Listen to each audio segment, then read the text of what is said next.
അസ്സലാമലൈക്കും. എന്തൊക്കെയുണ്ട് വിശേഷങ്ങൾ? എല്ലാവർക്കും സുഖമാണെന്ന് വിശ്വസിക്കുന്നു. ഇന്ന് ഞാൻ തയ്യാറാക്കുന്നത് ഈസി ആയിട്ട് ഉണ്ടാക്കാൻ പറ്റുന്ന ഒരു ചിക്കൻ പിസയാണ്. നമുക്കെങ്ങനെയാണ് ഓവനൊന്നും ഇല്ലാതെ നല്ല ഈസി ആയിട്ടും ടേസ്റ്റി ആയിട്ടും പിസ്സ ഉണ്ടാക്കുന്നതെന്ന് നോക്കാം. ആദ്യം നമുക്കിതിനുള്ള ഡോ തയ്യാറാക്കാം. അതിന് വേണ്ടിയിട്ട് ഞാനിപ്പോൾ ഒരു പാത്രത്തിൽ 1.5 കപ്പ് മൈദ ചേർത്ത് കൊടുക്കുന്നുണ്ട്.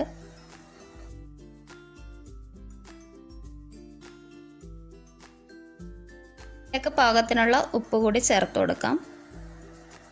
ഇളം ചൂടുള്ള വെള്ളത്തിൽ 1 ടീസ്പൂണോളം ഈസ്റ്റ് ചേർത്ത് കൊടുക്കുന്നുണ്ട്. പിന്നെ ഇതിലേക്ക് 1 ടേബിൾ സ്പൂണോളം പഞ്ചസാര കൂടി ചേർത്ത് കൊടുക്കാം. ഇത് ചേർത്തിട്ട് നന്നായിട്ടൊന്ന് മിക്സ് ചെയ്ത് കൊടുക്കണം.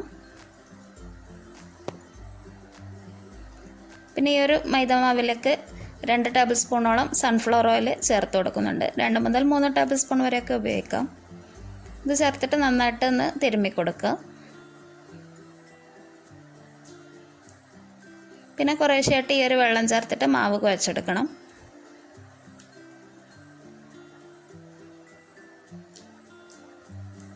ഇത് നമുക്ക് ചപ്പാത്തി മാവിനെക്കാട്ടിലും കുറച്ചൊരു അയഞ്ഞ രീതിയിലാണ് കിട്ടേണ്ടത്.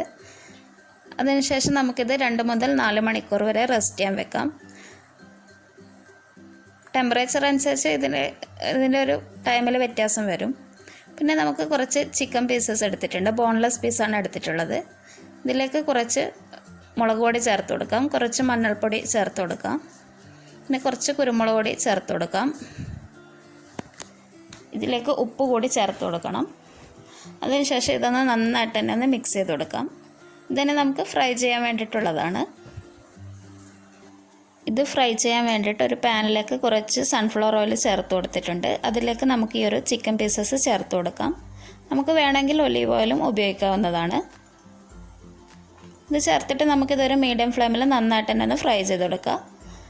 ഇടയ്ക്ക് അങ്ങനെ തിരിച്ചു മറിച്ചിട്ട് കൊടുത്തിട്ട് പെട്ടെന്ന് തന്നെ ഒന്ന് ഫ്രൈ ചെയ്തെടുക്കാം. ഫ്ലെയിം കൂട്ടി വെക്കരുത്, അപ്പം മസാലയൊക്കെ കരിഞ്ഞു പോകും. ഇത് നല്ലോണം ഒന്ന് ഫ്രൈ ആയി വരുന്ന സമയത്ത് നമുക്കിതൊന്ന് എണ്ണയിൽ നിന്ന് മാറ്റി വെക്കാം. ഇതിപ്പോൾ റെഡി ആയിട്ടുണ്ട്. ഇനി നമുക്കിതിലേക്കൊരു പിസ്സ സോസാണ് തയ്യാറാക്കേണ്ടത്. ഇതിന് വേണ്ടിയിട്ട് ഞാനിപ്പോൾ ഒരു തക്കാളിയിൽ ചെറുതായിട്ടൊന്ന് മുറിച്ച് കൊടുത്തിട്ടുണ്ട്. ഇത് നമുക്ക് തിളച്ചുകൊണ്ടിരിക്കുന്ന വെള്ളത്തിലേക്ക് ചേർത്ത് കൊടുക്കുക. 2 തക്കാളിയാണ് ഞാനിപ്പം ചേർത്ത് കൊടുക്കുന്നത്.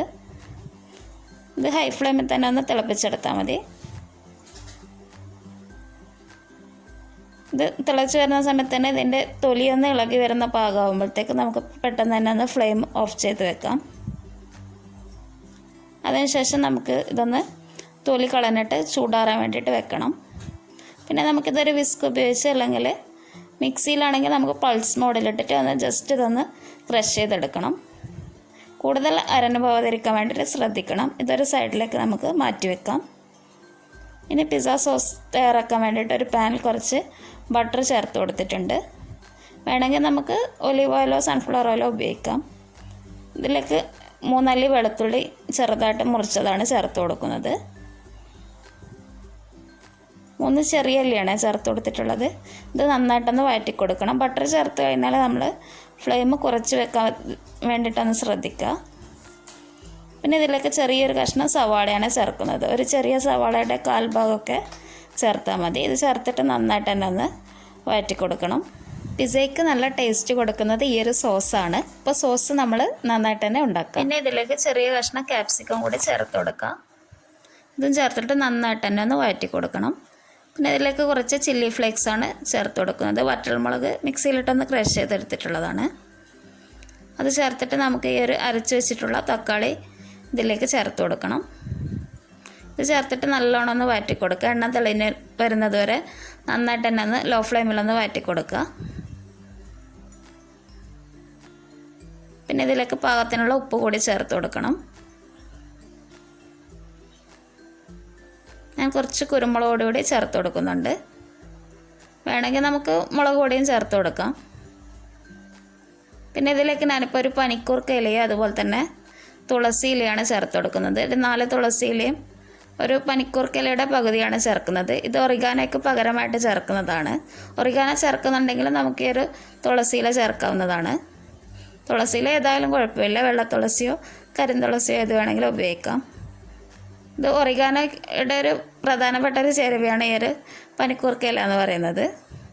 അപ്പോൾ ഏതാണ്ട് ഒറിഗാനോയുടെ പോലത്തെ ടേസ്റ്റ് തന്നെ നമുക്ക് കിട്ടും. പിന്നെ 3 ടേബിൾ സ്പൂണോളം ടൊമാറ്റോ കെച്ചപ്പ് കൂടി ചേർത്ത് കൊടുക്കാം. പിന്നെ ഇതിലേക്ക് കുറച്ചുകൂടി ചില്ലി ഫ്ലേക്സ് ചേർത്ത് കൊടുക്കണം. പിന്നെ ഒരല്പം കൂടി ബട്ടർ ചേർത്തിട്ട് നമുക്ക് പെട്ടെന്ന് തന്നെ ഫ്ലെയിം ഒന്ന് ഓഫ് ചെയ്ത് വെക്കാം. കുറച്ചുകൂടി ചില്ലി ഫ്ലേക്സ് ഞാൻ ചേർത്തിട്ടുണ്ട്. വേണമെങ്കിൽ നമുക്ക് ഇത്തിരി പഞ്ചസാര കൂടി ചേർക്കാം. 4 മണിക്കൂറിന് ശേഷം മാവ് നന്നായിട്ട് ഫെർമെൻ്റായിട്ട് വന്നിട്ടുണ്ട്. ഇതിലേക്ക് ഒരല്പം മൈദ തൂവിയിട്ട് ഒന്ന് കുഴച്ചെടുക്കുക. ഇനി ഒരു പാനിൽ ഞാൻ കുറച്ച് ഓയിൽ അപ്ലൈ ചെയ്തിട്ടുണ്ടായിരുന്നു. അതിലേക്ക് ഈ ഒരു മാവ് നന്നായിട്ട് തന്നെ ഒന്ന് പരത്തി കൊടുക്കുക. ഇത് ഒരുപാട് കനം കുറയാതിരിക്കാൻ വേണ്ടി ശ്രദ്ധിക്കണം. അപ്പോൾ ഇത് നമുക്ക് കുക്ക് ചെയ്യുന്ന സമയത്ത് ഇത് ഒരുപാട് ഹാർഡായി പോകും. പിന്നെ ഒരു ഫോർക്ക് ഉപയോഗിച്ച് ഇതിൻ്റെ എല്ലാ ഭാഗത്തും ഒന്ന് നന്നായിട്ടൊന്ന് കുത്തി കൊടുക്കുക. അപ്പോൾ നമ്മൾ ചെയ്യുന്ന ഒരു പാനിൻ്റെ സൈസ് അനുസരിച്ചിട്ട് വേണം നമ്മൾ മാവ് കുഴച്ചെടുക്കാൻ വേണ്ടിയിട്ട്. അപ്പോൾ വലിയ സൈസിലൊക്കെ ആണെങ്കിൽ കൂടുതൽ മൈദാമാവ് എടുക്കാനും ശ്രദ്ധിക്കണം. ഇതൊന്ന് മീഡിയം ഫ്ലെയിമിലൊന്ന് ചൂടാക്കി എടുക്കണം. ഇതിലൊന്ന് ബബിൾസ് ഒന്ന് വരുന്ന സമയത്ത് പെട്ടെന്ന് തന്നെ നമുക്കിതൊന്ന് തിരിച്ചിട്ട് കൊടുക്കാം. പിന്നെ ഇതിന് അടിയിലേക്ക് ഒരു ചൂടുള്ളൊരു പാൻ വെച്ച് കൊടുത്തിട്ടുണ്ട്. ചൂടോടുള്ള പാനിൻ്റെ മുകളിൽ ഈ ഒരു പാൻ വെച്ച് കൊടുക്കുക. അതിനുശേഷം ഇതിലേക്ക് പിസ്സ സോസ് അപ്ലൈ ചെയ്ത് കൊടുക്കാം. പിന്നെ കുറച്ച് മൊസറല്ല ചീസ് ഇട്ട് കൊടുക്കാം. പിന്നെ ക്യാപ്സിക്കത്തിൻ്റെ പീസ് വെച്ച് കൊടുക്കുന്നുണ്ട്. ഡെക്കറേഷനൊക്കെ നമുക്ക് ഇഷ്ടമുള്ള രീതിയിൽ ചെയ്യാവുന്നതാണ്. നമുക്കിതിലേക്ക് ക്യാബേജ്, ക്യാരറ്റ് അങ്ങനെ എന്ത് വേണമെങ്കിലും നമുക്ക് ഉപയോഗിക്കാം. ഒലീവ്സൊക്കെ ഉപയോഗിക്കാവുന്നതാണ്. പിന്നെ ഇതിലേക്ക് ചിക്കൻ പീസസ് വെച്ച് കൊടുക്കാം. നമ്മൾ പിസ്സ സോസ് ഉണ്ടാക്കുമ്പോൾ നമ്മൾ എത്ര വലുപ്പത്തിലാണ് ഉണ്ടാക്കുന്നത് ആ ഒരു സൈസിനനുസരിച്ചിട്ട് വേണം നമ്മൾ പിസ്സ സോസും തയ്യാറാക്കാൻ വേണ്ടിയിട്ട്. പിന്നെ ഇതിലേക്ക് ബാക്കിയുള്ള ചീസ് കൂടി ഇട്ട് കൊടുക്കാം. ഞാനിപ്പോൾ ഏകദേശം 100 ഗ്രാം ചീസാണ് എടുത്തിട്ടുള്ളത്. അത് മുഴുവനായിട്ട് തന്നെ ഇതിലേക്ക് ചേർത്ത് കൊടുക്കുന്നുണ്ട്. പിന്നെ ഇതിലേക്ക് കുറച്ചുകൂടി ചില്ലി ഫ്ലേക്സ് ചേർത്ത് കൊടുക്കാം.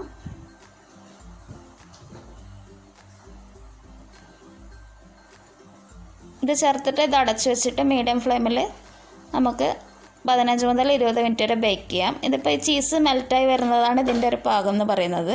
ഇതിപ്പം റെഡിയായി വന്നിട്ടുണ്ട്. ഇനി നമുക്കിത് ഓവനിൽ വെക്കുന്ന ആ ഒരു സ്ട്രക്ചർ ഇട്ടാൻ വേണ്ടിയിട്ട് ചൂടായിട്ടുള്ളൊരു പാൻ ഇതിൻ്റെ മുകളിൽ വെച്ചിട്ടൊന്ന് അടച്ച് വെക്കുക. അല്ലെങ്കിൽ അലുമിനിയത്തിൻ്റെ മൂടിയെ മറ്റേ ചൂടാക്കിയിട്ട് കുറച്ച് സമയത്ത് അങ്ങനെ അടച്ച് വെച്ചിരിക്കുക. ഈ സമയത്ത് ഇത് കുക്ക് ചെയ്യേണ്ട ആവശ്യമൊന്നുമില്ല.